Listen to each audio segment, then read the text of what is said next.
6 candidatos presidenciales y la consejera electoral Elena Nájera exigen un pronunciamiento de las autoridades electorales sobre la negativa del presidente Noboa de pedir licencia para la campaña. El Ministerio de Transporte retirará la propaganda electoral del movimiento político ADN de los postes del puente de la Unidad Nacional en Guayaquil. Los afiches corresponden al mandatario Noboa y de candidatos a la Asamblea. Ecuador tiene 2 vicepresidentas, Verónica Abad, elegida en las urnas, y Cynthia Gelibert, designada por Noboa. Abad mantiene reuniones con sus abogados y Gelibert, que ya se instaló en Carondelet. Los abogados de las familias de los 4 menores de las Malvinas asesinados presentarán una acusación particular contra los 16 militares procesados en el delito de desaparición forzada. El Ministerio de Salud descarta el incremento de casos de metaneumovirus como en China y confirma que hay pacientes desde 2023. El Ministerio de Educación reajustó el calendario escolar para recuperar las clases por el feriado y anuncia que en los planteles nocturnos se retoman desde hoy. Un ciudadano simpatizante del correísmo se presentó como impugnante de la candidata a la Corte Constitucional, Pamela Aguirre. Las 66 empresas de pronósticos deportivos deberán obtener una licencia del Ministerio de Deportes y sin ese documento no podrán operar. Más de 60 millones de personas están bajo alerta por los efectos de una poderosa nevada que ha obligado a cancelar 1.300 vuelos en Estados Unidos y ha obligado a los gobernadores de 6 estados a declarar la emergencia. El Milan venció al Inter en la final de la Supercopa Italiana. El equipo rosonero remontó una desventaja de 2 goles. Un carnaval multicolor se vivió por 4 días en la frontera del norte, donde 20.000 ecuatorianos disfrutaron de las comparsas al ritmo de la música colombiana. Este día se convirtió en una tradición consumir la rosca de Reyes. Cada vez las opciones son más coloridas y deliciosas. Incluso hay una de verde y chicharrón. Buenas noches, amigos. Bienvenidos a una nueva semana informativa en Televistazo Estelar. Este lunes 6 de enero de 2025. Arrancamos ya con lo más destacado de este día. La consejera electoral Elena Nájera volvió a pedir a sus colegas que el organismo se pronuncie sobre la obligación de pedir licencia a quienes optan por el mismo cargo. El vicepresidente del CNE dijo que es improcedente un pronunciamiento. Patricio Díaz tiene más detalles. En el Consejo Electoral vuelve el debate sobre la obligatoriedad de licencia en caso de dignatarios que en ejercicio del cargo busquen ser elegidos para la misma función. 6 candidatos presidenciales han pedido hasta ahora al organismo un pronunciamiento por la negativa del presidente Daniel Noboa de pedir licencia. Y la consejera María Elena Nájera solicitó nuevamente que el CNE actúe. No puede seguir en silencio, según ella, y de brazos cruzados. La semana pasada, en una sesión virtual, pidió se incluya el tema en el orden del día, pero no tuvo respaldo de los otros 4 consejeros. Esta vez, solicitó directamente a José Cabrera y Estela Acero que apoyen su solicitud. No pide, dice a Diana Tamain y Enrique Pita, por el conflicto de intereses que existe entre la presidenta del CNE y el gobierno de turno, sus opiniones desacertadas y las del vicepresidente Pita. Nájera propone una resolución que confirme la obligatoriedad de pedir licencia para los candidatos que aspiran a permanecer en sus puestos. Sin embargo, Enrique Pita dijo en un posteo el pasado fin de semana que un pronunciamiento del Consejo Electoral es improcedente. De configurarse este evento, los problemas jurídicos que sobrevengan deberán ser resueltos por el TCE, que es el órgano jurisdiccional competente y que tiene el poder coercitivo para sancionar a los candidatos de conformidad al Código de la Democracia. Para él, el CNE es un órgano administrativo solo competente para denunciar una posible infracción electoral. Hasta ahora no hay una convocatoria para sesión del Pleno del CNE donde la consejera pueda insistir en su pedido y confirmar si tiene o no el respaldo de los otros consejeros. Ella insiste en que se haga el llamado al Pleno de manera urgente. El puente que conecta Guayaquil, Durán y San Borondón está cubierto de propaganda política con los rostros del presidente Daniel Noboa, que busca la reelección, y también otros candidatos del movimiento oficialista. El Ministerio de Transporte anunció que hoy retiraría esos carteles que están prohibidos de colocar en espacio público. Desde este domingo, el ingreso a Guayaquil está cubierto de propaganda política. Son decenas de carteles colgados en los postes del puente de la Unidad Nacional que conecta los cantones Durán, San Borondón y Guayaquil. Están los rostros del presidente de la República, Daniel Noboa, que busca la reelección, de su madre Anabel Asín, de las hermanas Lucía y Paola Jaramillo, candidatas a asambleístas por el Movimiento Acción Democrática Nacional, ADN, lista 7. El Ministerio de Transporte y Obras Públicas, a cargo del viaducto, en redes sociales anunció que por disposición del ministro Roberto Luque, ese lunes procederán a retirar la propaganda electoral que se colocó durante el feriado. En cada imagen está el nombre de Sarmiento es Pueblo, quien se atribuye la autoría de esa propaganda, que está en ambos sentidos de los 2,5 kilómetros del puente, por donde pasan 70,000 carros diarios. No es la primera vez que ocurre, pues en abril de 2024, esa firma también promocionó el voto por el sí, a propósito de la consulta popular que impulsó el presidente Noboa. En ese tiempo también retiraron las gigantografías, que están prohibidas colocarlas en ese espacio público.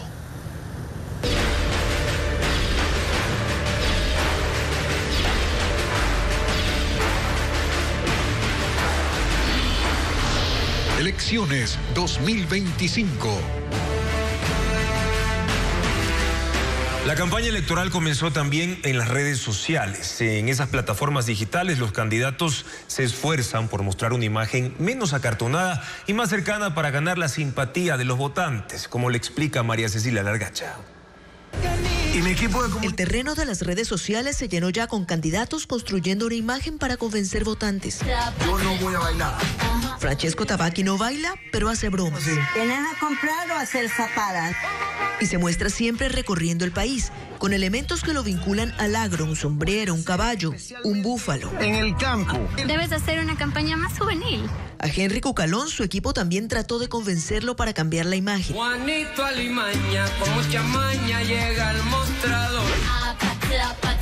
Y aunque él mismo dice que no lo lograron, parece que sí lo convencieron de sumarse a los trends de moda o a los bailes que parecen mandatorios en TikTok.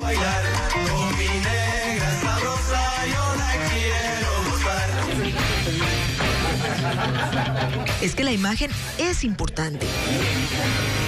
Con música de película de boxeo, Leonidas Issa muestra en redes que cuida mucho su aspecto personal, aunque sin modificarlo. Pedro Granja comienza la campaña haciendo labores más de barrio, poniéndose en el papel de un mecánico y usando un lenguaje sin adornos que le permita reforzar la imagen de ser uno más. Luisa González inició la campaña de forma mucho más tradicional. El recorrido por mercados, los abrazos de la gente y los mensajes que prometen cambios y mejoras para el Ecuador.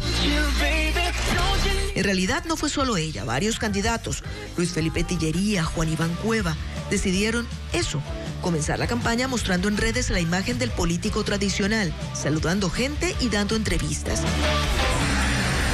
Y el presidente candidato, Daniel Noboa, solo hizo una publicación en redes haciendo alusión al inicio de la campaña. Esta fotografía, que lo muestra en un gimnasio.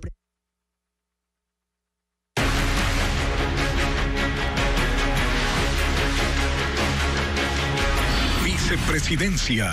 Otra vez, 2 en el cargo.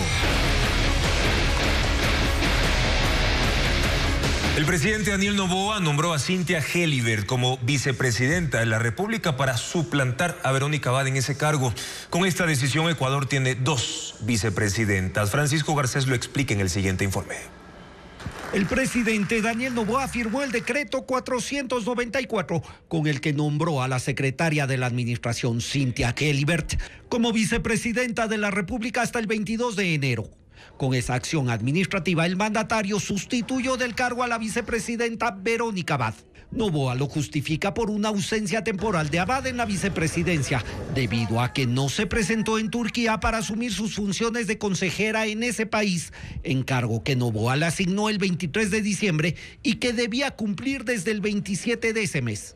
La ausencia temporal es la condición establecida en la Constitución, por la cual el presidente puede nombrar a un vicepresidente firmando un decreto ejecutivo. La Constitución establece que la ausencia temporal se produce por enfermedad, una causa de fuerza mayor o la licencia otorgada por la Asamblea. Si es que no se configura ninguna de las causales que establece la Constitución para nombrar una vicepresidenta encargada debido a que existe una ausencia temporal, ya sea por licencia dispuesta por la Asamblea Nacional, enfermedad o fuerza mayor, ese decreto tiene varios vicios de inconstitucionalidad y podría ser violatorio de derechos constitucionales. Con Gelibert en el cargo, en la práctica el Ecuador tiene 2 vicepresidentas en funciones.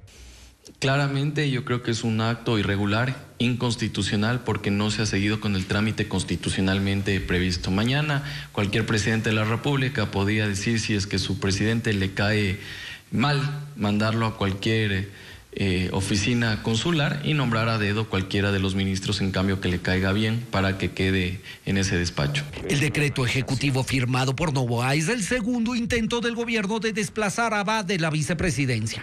El primero fue la decisión del Ministerio de Trabajo de suspenderla 150 días por un supuesto abandono del cargo.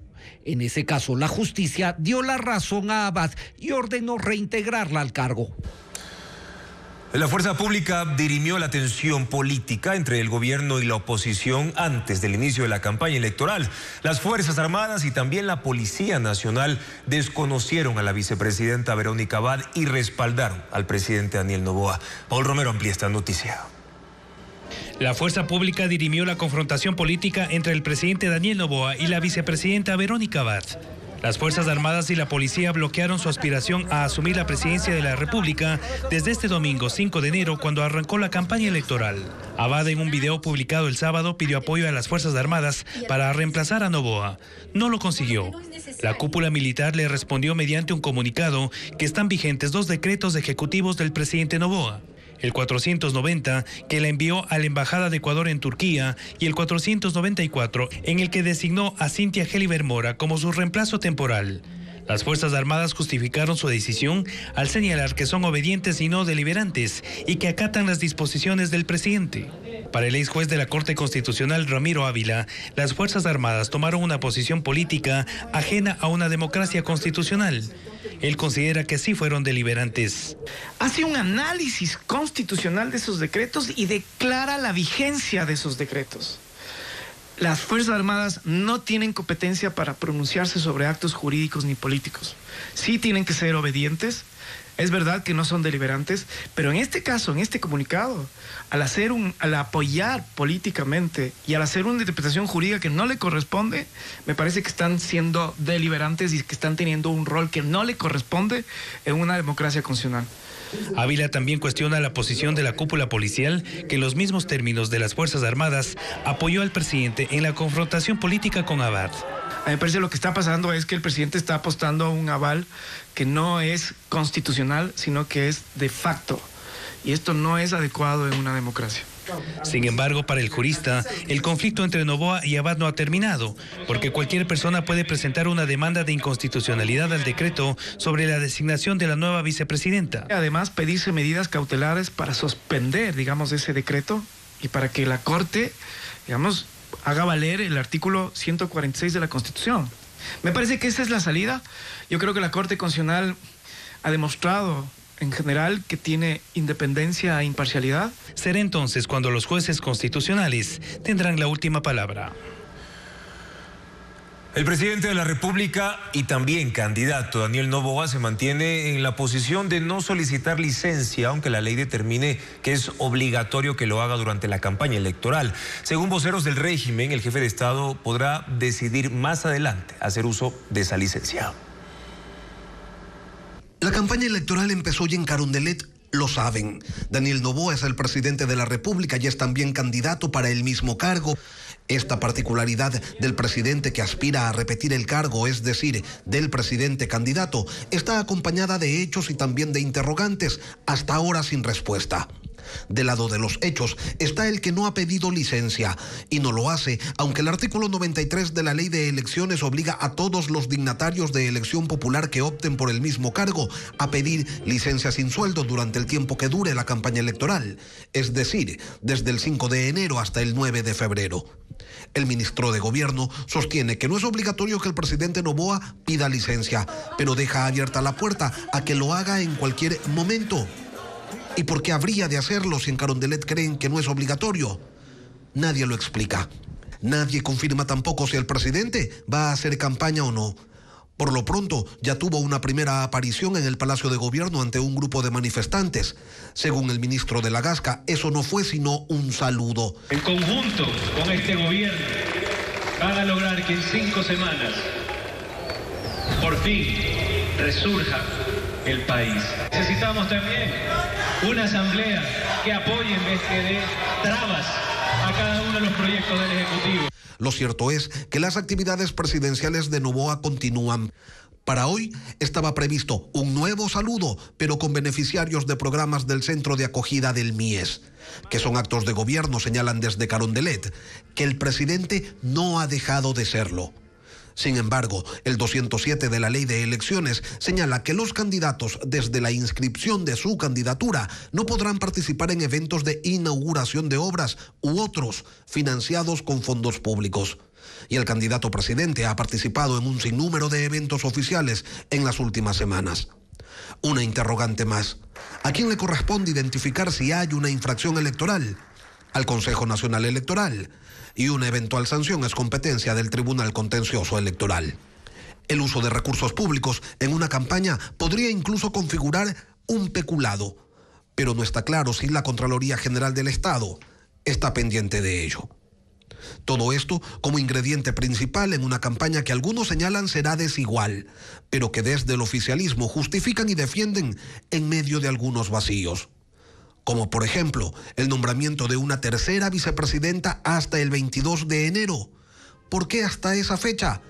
Nadie lo dice. Lo cierto es que el 22 de enero faltarán exactamente 15 días para que termine la campaña electoral.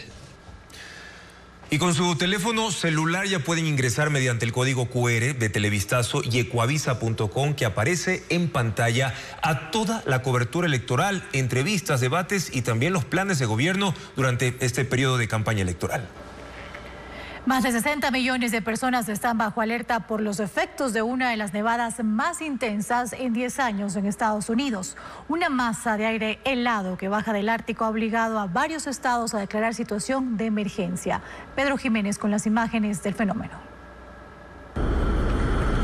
Entre grandes acumulaciones de nieve, lluvia, hielo, bajísimas temperaturas y ráfagas de viento de hasta 70 kilómetros por hora, decenas de estados, de norte a sur y del centro hacia el este, soportan la nevada más fuerte en una década.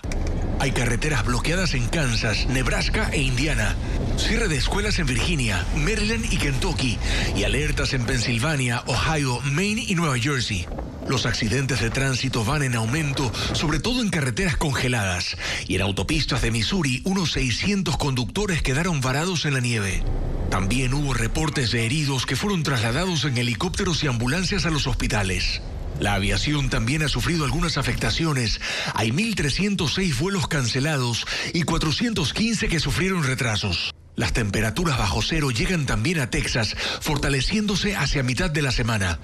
El pronóstico señala que hay más nieve y frío en camino y temperaturas heladas que amenazan incluso al sur de la Florida.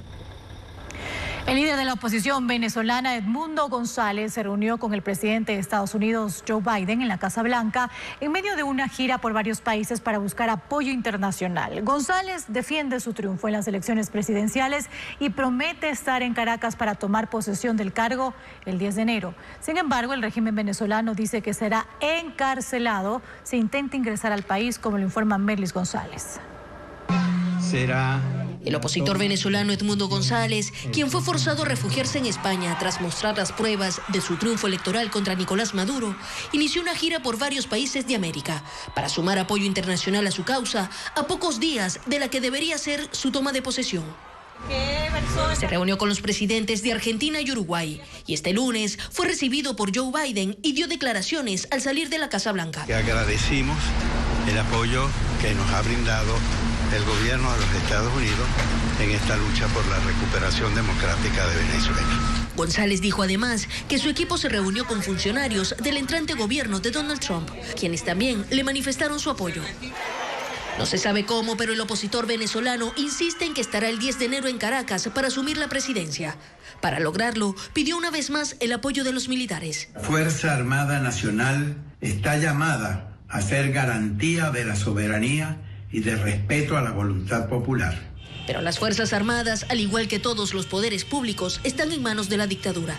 Y una vez más, cerraron filas a favor de Maduro. Y reconoceremos al ciudadano Nicolás Maduro Moros como presidente constitucional de la República Bolivariana de Venezuela, reelecto para el periodo 2025-2031.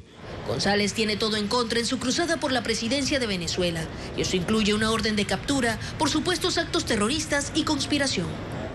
El ministro del Interior, Diosdado Cabello, dijo que si pisa Venezuela, tanto él como quienes lo acompañen serán encarcelados, y aseguró que ya han sido detenidos 124 extranjeros. Aunque el régimen sostiene que el país está en calma y listo para que Maduro inicie un nuevo periodo el viernes, la seguridad de las fronteras fue reforzada y los accesos a Caracas y a las sedes de gobierno militarizados.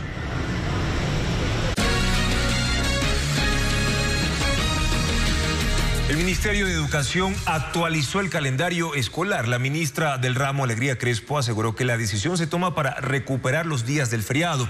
Este y otros anuncios los hizo la funcionaria esta mañana y Carla Delgado preparó un resumen sobre esta información. Los estudiantes terminarán el año lectivo más tarde de lo previsto. La ministra de Educación, Alegría Crespo, informó este lunes que tomó la decisión para cumplir con los 200 días laborables establecidos por la ley. Porque durante el feriado los estudiantes tuvieron 12 días de vacaciones por Navidad y fin de año. Las clases en la región Costa Galápagos debían terminar el 26 de febrero de 2025. Ahora terminarán el 28 de febrero. Mientras que en la región Sierra Amazonía el cierre del año escolar estaba planificado para el 26 de junio y terminará el 1 de julio, 4 días más tarde. Todo el cronograma de evaluaciones y presentación de trabajos deberá ser reorganizado por las instituciones. Según la ministra, los estudiantes de la modalidad nocturna retornarán desde hoy a clases presenciales luego de 4 meses de ausencia debido a los apagones. El haber retomado la regularidad en la provisión de energía eléctrica sin duda nos devuelve la rutina a todos los hogares ecuatorianos, a las instituciones educativas, y estamos pues aliviados en este sentido de poder retomar la jornada, por supuesto, matutina, vespertina y sobre todo la nocturna con regularidad, ya que por temas específicamente de seguridad, la jornada nocturna estaba asistiendo a la no presencialidad. Ellos fueron, dijo la ministra, los estudiantes más perjudicados por la crisis hidroeléctrica. El ministerio activó para este grupo guías pedagógicas, proyectos académicos, así como la disposición de que el ingreso sea de 30 minutos antes para acceder a tutorías y refuerzos específicos. El cobro de impuestos prediales inició hoy. En Guayaquil, cientos de personas formaron filas desde las 5 de la mañana, mientras que en Quito ya se han recaudado 1.1 millones de dólares por este rubro, como lo informa a continuación Luis Alfredo Zúñiga. Desde las 5 de la mañana, cientos de personas hacen largas filas en los exteriores del Palacio Municipal de Guayaquil para pagar el impuesto predial. El cobro arrancó el 1 de enero, pero este lunes, finalizado el feriado, tomó fuerza. Pese a que hay canales digitales, se mantiene la costumbre de acudir de manera presencial en el primer día laborable del 2025. Y por eso se habilitaron 17 ventanillas que atienden de 7 de la mañana a 5 de la tarde de lunes a viernes. Y los sábados de 8 de la mañana hasta el mediodía. En Guayaquil hay 650.000 predios.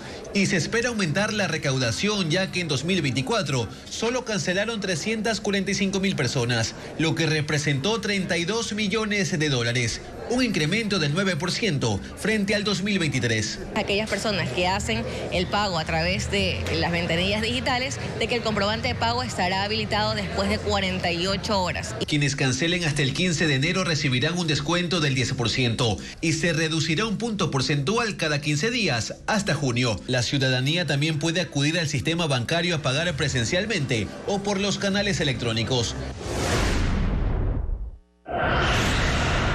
En Quito también hay un descuento del 10% en el pago de predios hasta el 15 de enero. Desde la madrugada, decenas de personas acudieron a las ventanillas municipales para consultar el valor y luego cancelar en la dependencia bancaria de su preferencia. La consulta del valor y el pago también se puede realizar en línea en el portal web servicios.quito.gov.es. Otro de los beneficios en la capital es para las viviendas de interés social. Los propietarios que tengan una sola casa, cuyo valor no supere los $81.880, tienen 5 años de exoneración.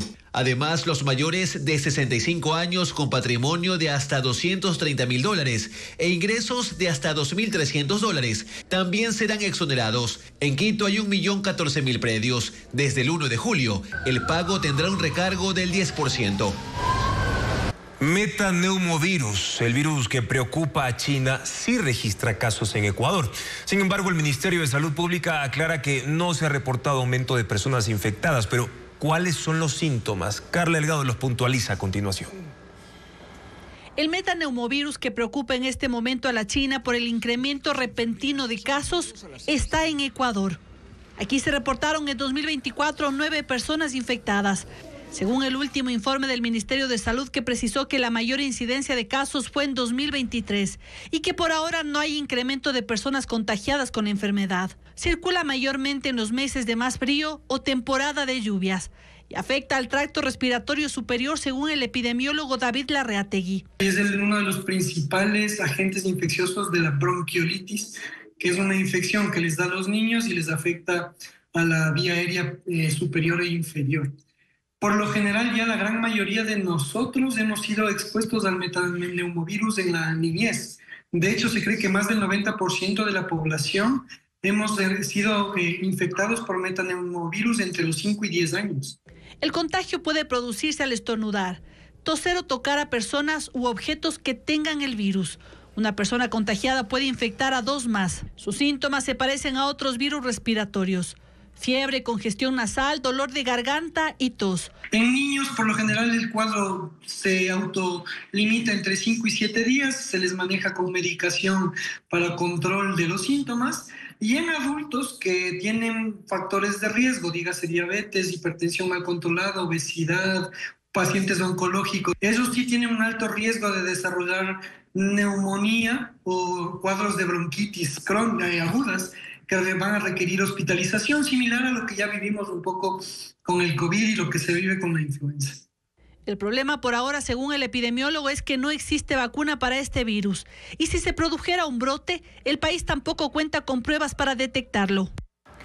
El Congreso de Estados Unidos certificó la elección de Donald Trump como presidente y dejó listo el camino para su posesión el 20 de enero. Miembros de la Cámara de Representantes y los senadores convalidaron los votos del colegio electoral en una sesión dirigida por Kamala Harris como presidenta del Senado.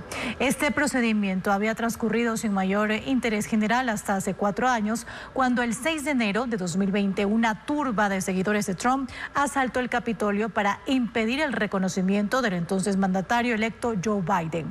Reporta Pedro Jiménez. La nieve cubre la ciudad de Washington y el edificio del Congreso, donde a la 1 de la tarde comenzó la sesión conjunta de la Cámara de Representantes y del Senado para validar la elección presidencial. Con esto, el Capitolio y Donald Trump volvieron a ser protagonistas de un 6 de enero, pero en circunstancias distintas a las de hace 4 años. Las urnas del colegio electoral fueron llevadas al salón, donde delegados por cada estado leyeron los votos a favor de los candidatos. Correspondió a la vicepresidenta Kamala Harris, que preside el Senado y que compitió contra Trump en la elección del 5 de noviembre, dar el resultado definitivo. Donald J. Trump of the state of Florida has received 312 votes. Para Donald Trump, 312 votos electorales. Para Kamala Harris, 226. Confirmaba así el triunfo de Donald Trump en unas elecciones que el mismo presidente Joe Biden ha dicho que fueron libres y justas. Garantiza la transferencia pacífica del poder, pero Biden recuerda también cómo hace 4 años, desde una sala en la Casa Blanca, Trump observó durante 3 horas y media cómo sus seguidores atacaron el Capitolio. Ese 6 de enero, Trump dijo que su lucha era como el infierno para evitar que Biden fuera confirmado como ganador de la elección de 2019 y denunciaba que le habían hecho fraude. Biden ha dicho que ese día la democracia estuvo a prueba y que las acciones de Trump siguen siendo una amenaza para la democracia. Trump superó un intento de juicio político por este hecho y el proceso en la justicia ordinaria quedó congelado cuando ganó la elección. Ahora volverá a la Casa Blanca desde el 20 de enero. El primer ministro de Canadá, Justin Trudeau, presentó su renuncia en medio de una acelerada pérdida de popularidad, una administración gastada y presiones políticas internas. Pero seguirá al frente del gobierno hasta que el Partido Liberal escoja un nuevo líder que lo reemplace hasta las próximas elecciones previstas para octubre. Comicios para los cuales el opositor del Partido Conservador lleva ventaja en las encuestas. Trudeau ha estado al frente del gobierno durante casi 10 años como primer ministro de Canadá. En Japón, un pescado se vendió por $1.3 millones en la primera subasta del año en el mercado de Toyosu en Tokio. Se trató de un gigantesco atún rojo de 270 kilogramos capturado en las aguas del norte del país. El grupo Onodera, un restaurante de sushi con estrellas Michelin, fue el comprador. La suma fue la segunda más alta en la historia de la subasta.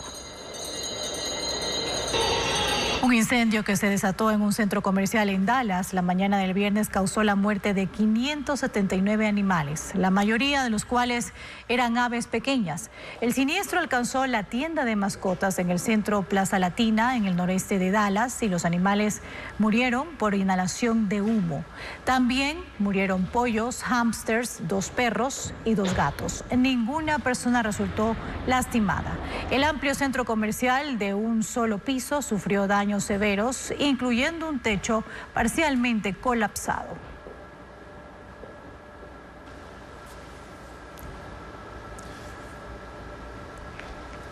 Revisamos ahora la información meteorológica para este martes 7 de enero.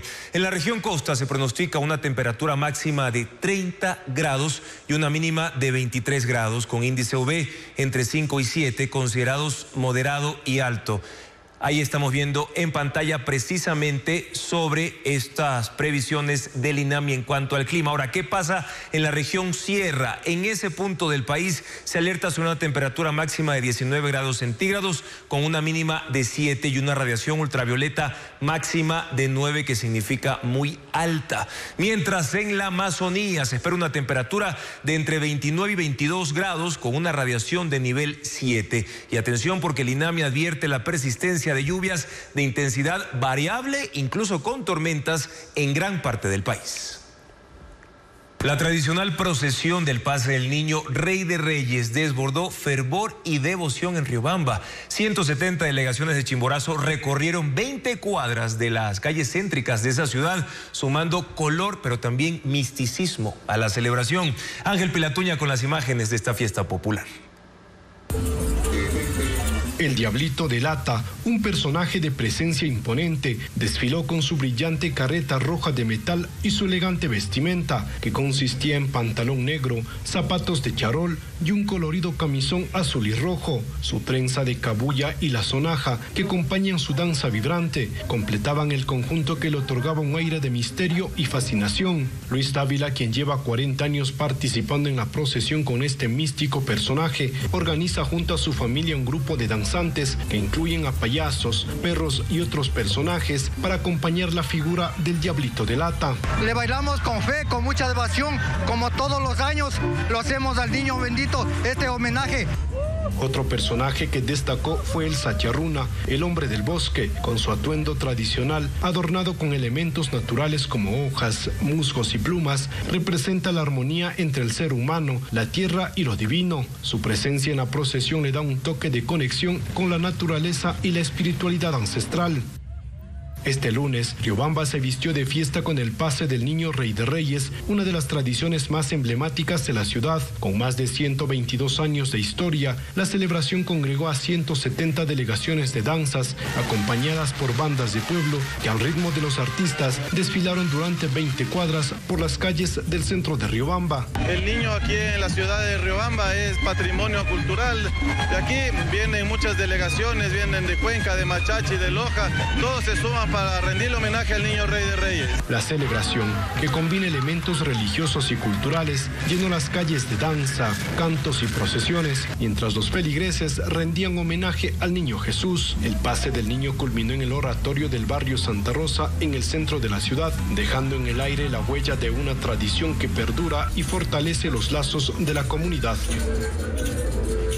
En el proceso de renovación parcial de la Corte Constitucional, que dará como resultado el nombramiento de 3 magistrados, está en la etapa ya de impugnaciones. Hoy empezaron las audiencias para que se defiendan los candidatos. Empezó Pamela Aguirre. Su impugnante tuvo problemas para sostener sus argumentos, como lo informa Jacqueline Rodas.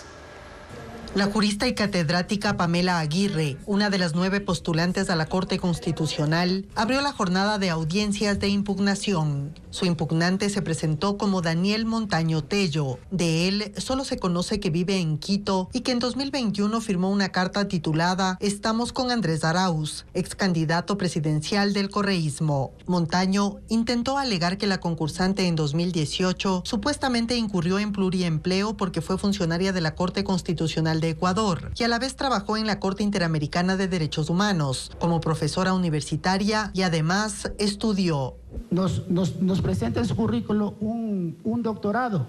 Un doctorado, ustedes saben que para hacer un doctorado se necesita presenciabilidad. Básicamente se me está impugnando porque en mis vacaciones, en lugar de irme a la playa, me fui a trabajar en la Corte Interamericana de Derechos Humanos como primero, y como segundo se me está impugnando por tener 5 títulos de posgrado y por haber dado clases en las universidades prestigiosas de este país. La aspirante a magistrada constitucional entregó a la comisión seleccionadora la documentación que rebate lo dicho por Montaño. Él replicó citando fechas, pero se enredó. A partir del 9 de mayo, que me equivoco por las fechas, la doctora Aguirre trabajó jueves y viernes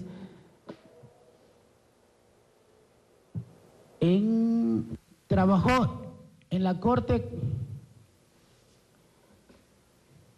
desde el 10 de abril. Parece que por la ligereza, porque presentó el último día la impugnación, inclusive se equivocaron y con mi encabezado hay otra impugnación, entonces creo que por la ligereza no se tomaron el tiempo de revisar adecuadamente mis documentos. Fue una audiencia corta. La sustentación del impugnante duró apenas 9 minutos. La comisión tiene 5 días para anunciar su decisión. Luego fue el turno de Angélica Porras, la concursante con más impugnaciones en su contra. Ella enfrentó 2 audiencias de este lunes y la tercera será mañana. 98 legisladores se oficializaron hoy en la Asamblea Nacional por la licencia obligatoria de los candidatos a la reelección. Diego Puente explica que los parlamentarios de ADN no acudieron al pleno, aunque aseguraron que irían. Veamos. Caras nuevas aparecieron en la Asamblea. 98 legisladores suplentes se principalizaron este lunes luego de la resolución del Pleno que obligó a aquellos que aspiraban a la reelección a tomar licencia durante la campaña. Los legisladores de ADN, el movimiento oficialista que habían asegurado que no acatarían esa decisión y que se presentarían al Pleno, tuvieron que ausentarse. Fueron obligados, dijeron a Televistazo, porque cancelaron sus tarjetas de ingreso y se les suspendió el correo institucional. Algunos sí llegaron, pero para acompañar a sus legisladores suplentes. Cortesía, además le he dejado indicando algunos temas que están pendientes para que ella pueda aceptar este cargo y empezar desde el día de hoy que ha sido convocada esta sesión. Esther Cuesta, que se inauguró como presidenta de la Asamblea por la licencia que tomaron las autoridades del Legislativo, dijo que los candidatos a la reelección deben cumplir con la resolución. No pueden entrar al Pleno. Así que ahí muy claro y ellos incurrirían en algunas ilegalidades. En algunos casos la transición fue accidentada. Hubo legisladores alternos que no fueron contactados por sus titulares. Vinieron al Pleno gracias a una convocatoria de la Secretaría de la Asamblea enviada al correo institucional. Ana Cifuentes reemplazó a Fernando Jaramillo, que se había cambiado de Construye y Gente Buena a la bancada de ADN. Ella está alejada de la línea de su antecesor. No es traición, traición es lo que ellos hacen. ¿Por qué? Nosotros fuimos elegidos por unos planes de trabajo en el año 2022. La gente vota por los planes de trabajo, más no por la cara bonita del candidato. En otros casos, los titulares no dejaron directrices para que sus alternos ocupen sus oficinas este lunes y martes. Los nuevos equipos buscaron otros lugares para trabajar. Por supuesto, no ha sido todavía asignado, no hemos tenido ninguna notificación de parte del equipo del asambleísta principal. Entonces estamos gestionando cualquier proyecto, también viendo qué se va a tratar en el Pleno desde la biblioteca de la Asamblea Nacional. Desde la presidencia de la Asamblea se indicó que los equipos serán los mismos que ocupaban los titulares debido a que trabajarán el lunes y martes antes de entrar a vacancia legislativa. Todavía no se conoce qué pasará en las comisiones que quedaron acéfalas por la licencia de la mayoría de presidentes y vicepresidentes. Arturo Félix Huón es el nuevo embajador de Ecuador en Colombia. Lo nombró el presidente de la República, Daniel Noboa, en reemplazo de María Gabriela Troya, quien fue embajadora desde el inicio de este gobierno en noviembre pasado. Huón es parte del círculo de confianza del presidente Noboa, integra la actual administración desde su inicio como secretario de la administración y luego como ministro de gobierno. En medio de la crisis eléctrica, el 11 de noviembre de 2024, el presidente lo relevó del ministerio y nombró consejero en la embajada ecuatoriana en Colombia, encargado de la negociación para conseguir que ese país venda electricidad al Ecuador. Eliana Belén Molineros fue designada por el presidente Noboa mediante el decreto número 498 como la nueva gobernadora de la provincia del Guayas. Molineros es veterinaria y directora del equipo de rescate de vida silvestre animal Proyecto Sacha. Además, hasta el 13 de diciembre de 2024 fue directora de protección de los derechos de los animales del municipio de Guayaquil. Reemplaza a Vicente Aguad, quien fue gobernador del Guayas desde abril del año pasado.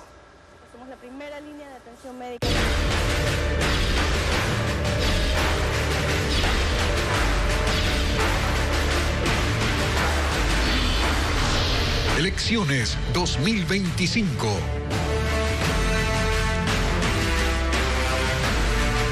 En el segundo día de campaña electoral, algunos de los 16 candidatos participaron de caminatas para recorrer zonas comerciales de diferentes ciudades. Diego Cuenca describe las actividades de quienes también buscan votos en las calles. Una banda de músicos acompañó al presidenciable Iván Saquicela, candidato del movimiento Democracia Sí, quien la mañana de ese lunes visitó el centro histórico de Cuenca. El también expresidente de la Corte Nacional de Justicia saludó a algunos comerciantes de esa zona urbana de Azuay y dio a conocer su proyecto político. Durante el recorrido fue custodiado por 7 policías y un grupo de simpatizantes de 20 personas que portaban banderas blancas. La desaparición del Consejo de la Judicatura para que tengamos una justicia independiente. ¡Somos la mayoría! ¡Y tiembla! ¡Y tiembla! El profesor Jorge Escala eligió recorrer las calles del Cantón Pujilí para hacer el lanzamiento de su campaña electoral. Él es candidato a la presidencia de la República por el movimiento de izquierda Unidad Popular. Estuvo acompañado de cientos de simpatizantes, quienes con banderas rojas caminaron por el centro de esa localidad de Cotopaxi hasta llegar a una tarima donde dio un discurso con énfasis en los derechos de los trabajadores. Por primera vez en la historia republicana, la juventud, los trabajadores, los pueblos del Ecuador, lo que generamos la riqueza, vamos a conquistar el gobierno. Mucho gusto, ¿cómo estás? Juan sin miedo, me dice. El lujano Juan Iván Cueva empezó sus actividades de campaña en Quito. El presidenciable por el movimiento Amigo se subió a una de las unidades del metro para pedir el voto de la gente que viaja en ese transporte público. Además, recorrió los exteriores del Palacio de Carondelet, en el centro histórico. Él también estuvo con custodia policial. Y miren, allá atrás están las personas que se esconden y acá los presidentes, el próximo presidente de la República. Henry Cucalón realizó un recorrido por el norte de Quito. El presidenciable del movimiento Construye estuvo acompañado de un grupo de simpatizantes quienes flameaban banderas blancas con su nombre. En el recorrido conversó con algunos emprendedores y ciudadanos de la avenida Los Chiris y de otros sectores de esa zona comercial. Vamos también a un cambio radical en lo político. Se acaba el Consejo de Participación Ciudadana, se acaba el Consejo de la Judicatura. Vamos a cambiar también a la Asamblea Nacional, vamos a reducir el número de asambleístas. El candidato caminó con percusionistas que tocaban tambores anunciando su visita. Y candidatos presidenciales piden que las autoridades electorales sancionen al presidente de la República, Daniel Noboa, por no pedir licencia para la campaña. Henry Cucalón acudió al Consejo Electoral y Luis Felipe Tillería lo denunció ante el Tribunal Contencioso. Patricio Díaz tiene el informe. Candidatos presidenciales denuncian al presidente Daniel Noboa por no pedir licencia. Henry Cucalón de Construye acusa al jefe de Estado de desacatar la ley y exige al Consejo Nacional Electoral que actúe sobre ese incumplimiento legal, porque se puede viciar el proceso. Cucalón presentó el pedido en la Secretaría del organismo. El presidente candidato está inobservando la ley, está provocando un discrimen, una desigualdad en este proceso electoral. Y hemos venido con este escrito con este planteamiento a requerirle a la autoridad electoral que actúe, que deje de ser cómplice silencioso de esta trafacía contra la democracia. Y dice que si no hay un pronunciamiento del CNE, la acción por incumplimiento será entregada a la Corte Constitucional para que tome medidas. No fue el único. Luis Felipe Tillería, candidato presidencial de Avanza, fue al Tribunal Contencioso Electoral. Presentó una denuncia contra el presidente Noboa acusándolo por no pedir licencia para campaña y señala que prueba de la infracción electoral fue la aparición del mandatario en el balcón de la presidencia el domingo. Es público y notorio que el señor Noboa salió al balcón de Carondelet, está haciendo proselitismo político utilizando bienes públicos, ha convertido a Carondelet en una central política del movimiento ADN. El candidato del Partido Social Cristiano cuestionó también que el presidente no haya pedido licencia y exigió al Consejo Nacional Electoral que presente la denuncia ante el TCE para que sancione ese incumplimiento. Sin embargo, él no presentará una denuncia formal por ahora. A la Contraloría General del Estado demando que actúe de oficio y detenga cualquier uso de recursos públicos en esta campaña viciada, sancionando con todo el peso de la ley a los responsables. Ivanza Quisela, candidato de Democracia Sí, también exigió a las autoridades del CNE y Tribunal Contencioso impedir una violación electoral por la licencia de Daniel Noboa. El candidato de Pueblo, Igualdad y Democracia, Víctor Arauz, pidió días antes a la presidenta del Consejo actuar. Señora Tamaín, usted como máxima autoridad del Consejo Nacional Electoral está obligada a hacer cumplir la ley a todos los candidatos. Leonidas Diza de Pachacutic cuestionó igualmente al CNE por no garantizar elecciones justas.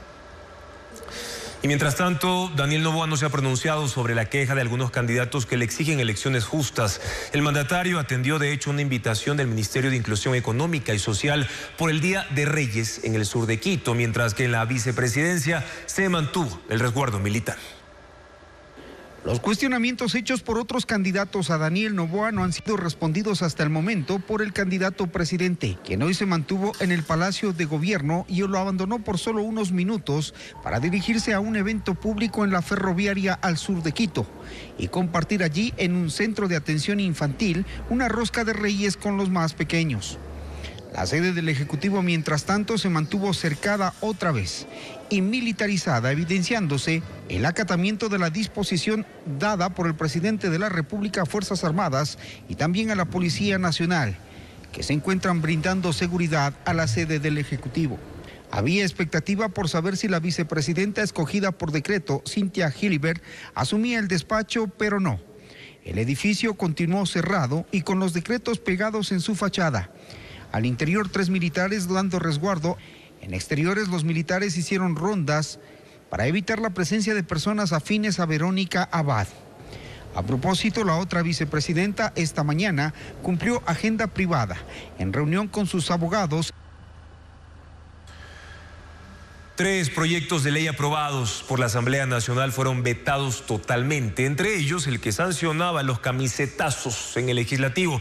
El presidente Noboa dijo que no cumplían con garantías básicas como el debido proceso y la libertad para tomar decisiones. Informa Diana Bermeo.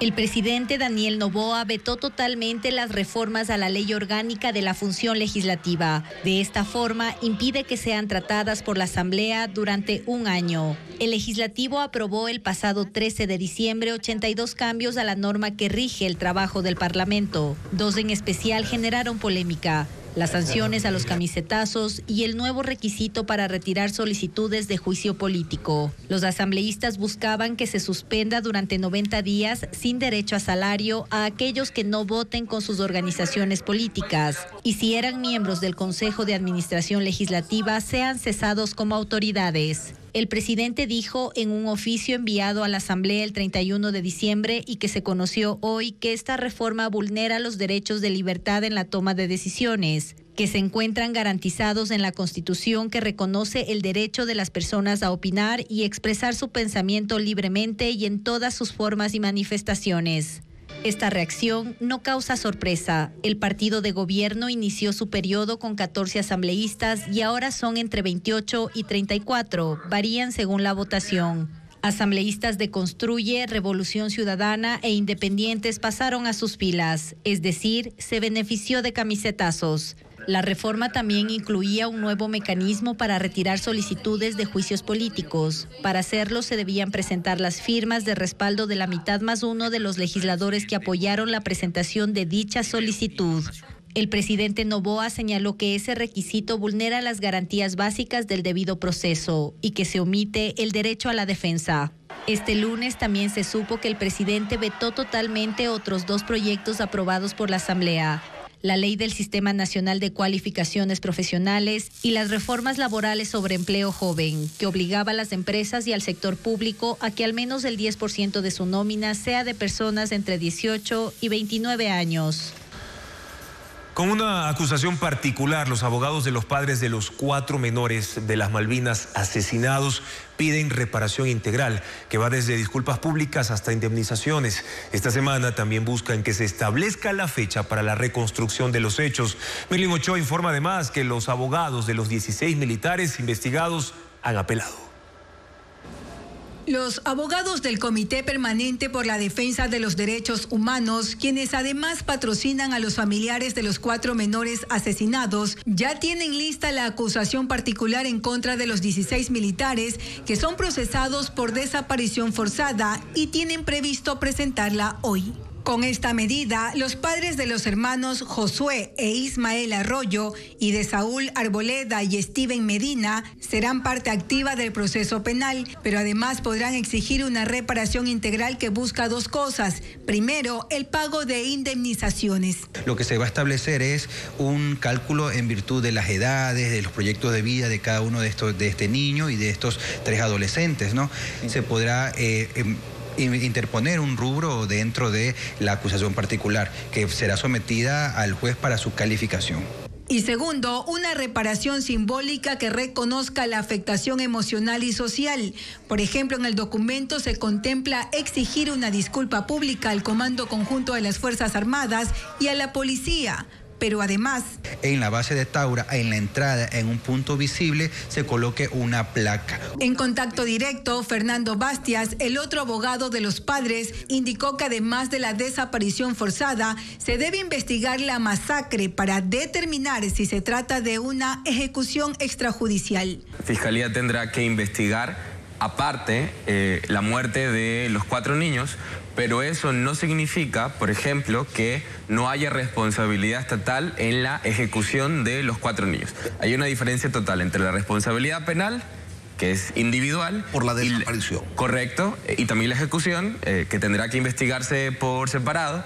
Y que no solo se debe establecer las responsabilidades penales, sino también la del Estado. Y es por eso que hace una semana más de 70 organizaciones de derechos humanos y organizaciones sociales pidieron a la Asamblea Nacional que inicie el juicio político en contra del ministro de Defensa, Giancarlo Lofredo. Por su parte, el Ministerio de Defensa apeló el habeas corpus presentado por las familias de los menores, mientras que la defensa de los militares apeló la prisión preventiva. La instrucción fiscal se extenderá por 90 días para abordar todas las diligencias pendientes. Esta semana, la justicia debe establecer la fecha de la reconstrucción de los hechos.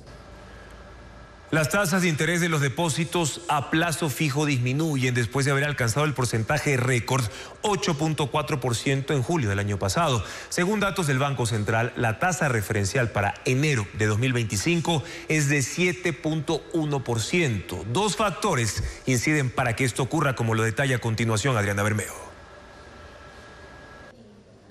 Las tasas de interés para depósitos a plazo fijo han bajado desde julio del año pasado, porque hay mucho dinero en el mercado. En los últimos 5 años, estos depósitos se duplicaron en el sistema financiero nacional. En bancos pasaron de 12.069 millones de dólares en el 2019 a 23.421 millones de dólares en el 2024.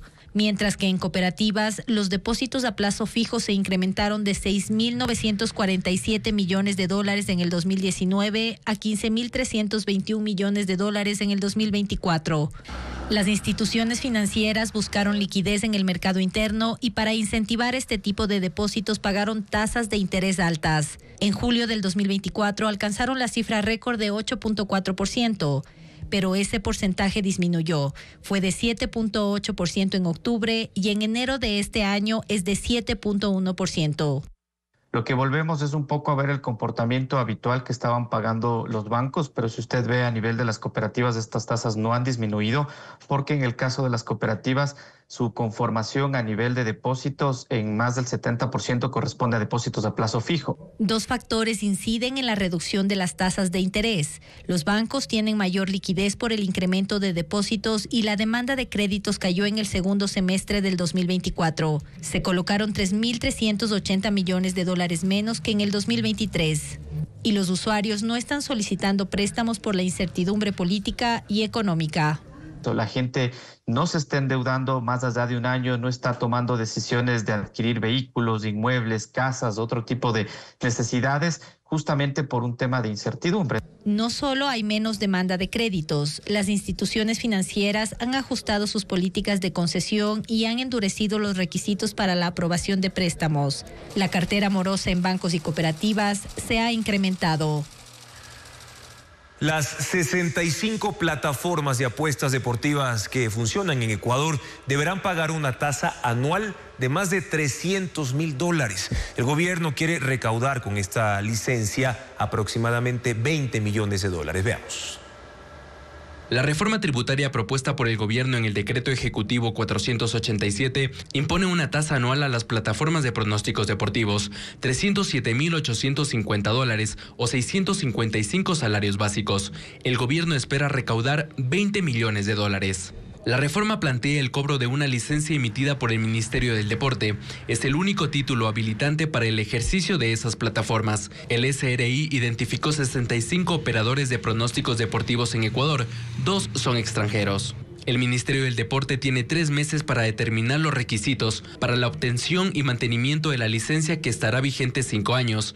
En caso de incumplimiento, las empresas de pronósticos no podrán operar. El decreto dispone que el valor de la licencia se deberá pagar dentro de los primeros 20 días de ejercicio fiscal. El valor de la licencia podrá ser modificado o actualizado por el Ministerio de Finanzas. Las empresas de pronósticos deportivos están sujetas al pago de impuesto a la renta, incluso si son entidades sin fines de lucro. El cobro se realizará al 15% del valor del premio. El decreto también establece que las plataformas otorgarán a sus clientes un bono o crédito para que puedan realizar sus pronósticos. Esto no es para todos, solo para quienes cumplan con ciertas condiciones y términos que se establecerán en el reglamento. Para apostar en estos sitios debe ser mayor de edad y declarar su residencia fiscal en Ecuador.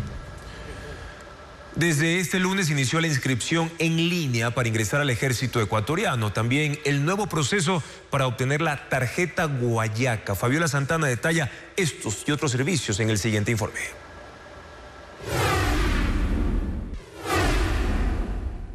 Desde este lunes 6 de enero se habilitó el proceso de inscripción para los bachilleres en ciencias o técnico que deseen ingresar al ejército ecuatoriano y durará hasta el 10 de febrero. Para elegir entre las 3 escuelas de formación deberán ingresar a la página www.ejercitoecuatoriano.mil.es, llenar la hoja de inscripción e imprimirla. Los interesados deben tener 21 años, ser solteros sin hijos, registrarse en la CENESID y no tener antecedentes penales. Deben entregar los documentos de forma física con traje oscuro o tradicional si es de alguna nacionalidad.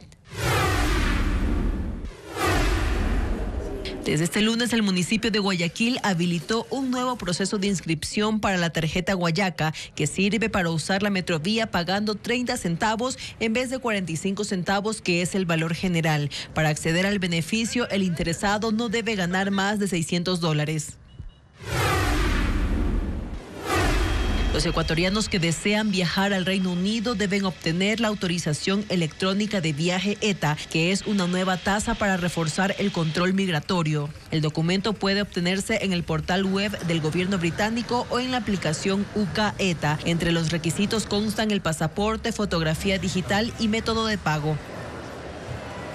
Al ritmo de la murga colombiana, este 6 de enero concluyó el carnaval multicolor de la frontera que se celebra en Ipiales, en el departamento de Nariño, cada inicio de año. Son 4 días de pregones que tuvo en escena 7.000 danzantes en un recorrido de 3.5 kilómetros. Las imágenes del evento con Paola Andrade.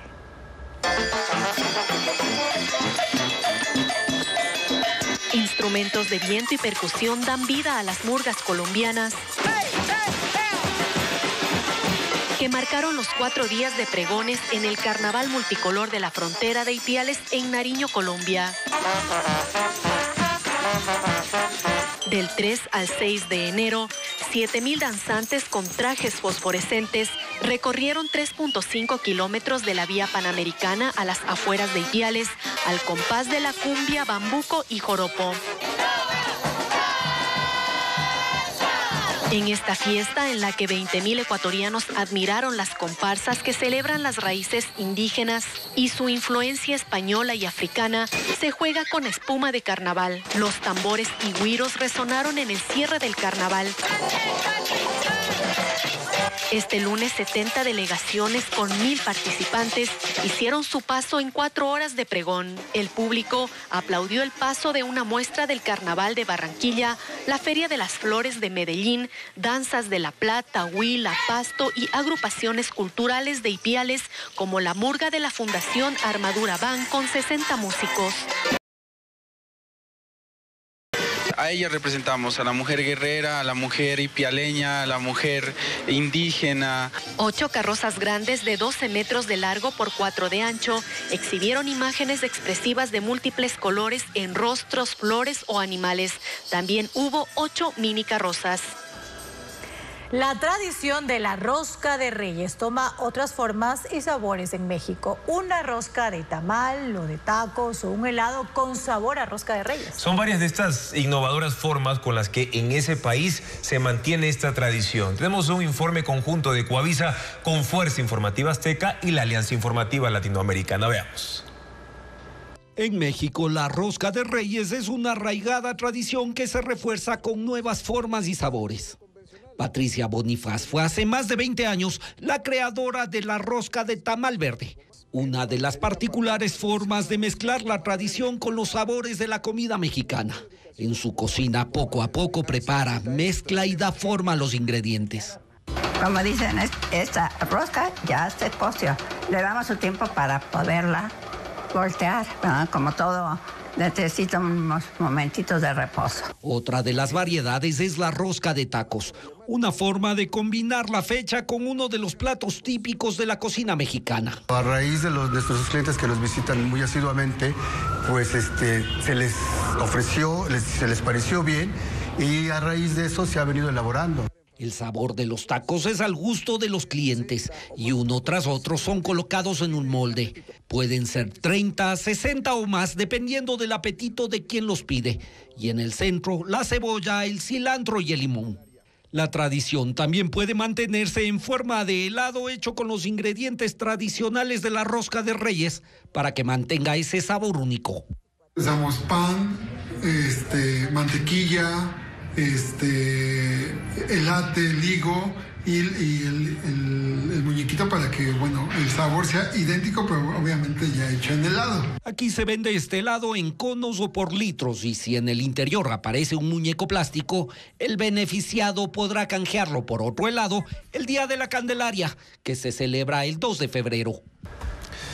De igual forma, este 6 de enero el producto más pedido en las panaderías de Ecuador es la rosca de Reyes. Pese a lo tradicional de este producto, cada vez son más las opciones que se preparan, pero con diferentes rellenos. Así es, porque también hay de verde con chicharrón y otras muy saludables, como lo informa Luis Alfredo Zúñiga.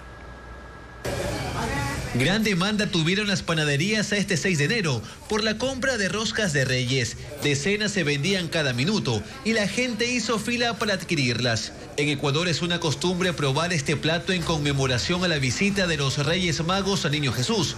Y la variedad de sabores, ingredientes y presentaciones han crecido. Aunque la tradicional, rellena de manjar o crema pastelera y decorada con frutas confitadas, sigue siendo la favorita de muchos y se vende desde el 2 de enero a $8. Tenemos pedidos desde hace 2, 3 días ya. Hemos tenido ya roscas toda esta semana. En Verde Maní, su rosca de Reyes mantiene la forma tradicional, pero el sabor cambió. es una mezcla de verde, maduro, queso y chicharrón que se vende desde el 2019 y se prepara desde cero, friendo, amasando y poniendo todos los ingredientes hasta lograr la forma ideal. El precio oscila entre 26 y 31 dólares y se venderá hasta el 8 de enero. Quienes buscan una opción saludable también tienen alternativas. En Protein desde hace 3 años la preparan sin azúcar, con proteína y harina de almendra. Su relleno es de crema pastelera, también sin azúcar, y hay reservas desde el 31 de diciembre.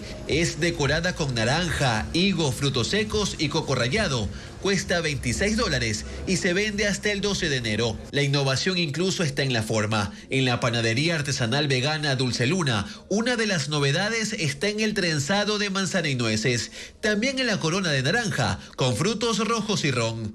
Otras panaderías ofrecen hasta 7 sabores para satisfacer a todos los paladares. Una deliciosa tradición que los ecuatorianos incluso envían a sus familiares al extranjero. Gracias por su sintonía, amigos. Mañana más información desde las 5:55. En contacto directo estará Gonzalo Muñoz, constitucionalista, para analizar la implicación inconstitucional que provoca tener 2 vicepresidentas, una elegida y otra designada por el presidente Noboa. Además, en el especial Elecciones 2024, los presidenciables, estará Jorge Escala, candidato por Unidad Popular, para presentar sus propuestas y su viabilidad también. Las noticias continúan en ecuavisa.com, amigos, en este nuevo año, siempre información actualizada. Buenas noches.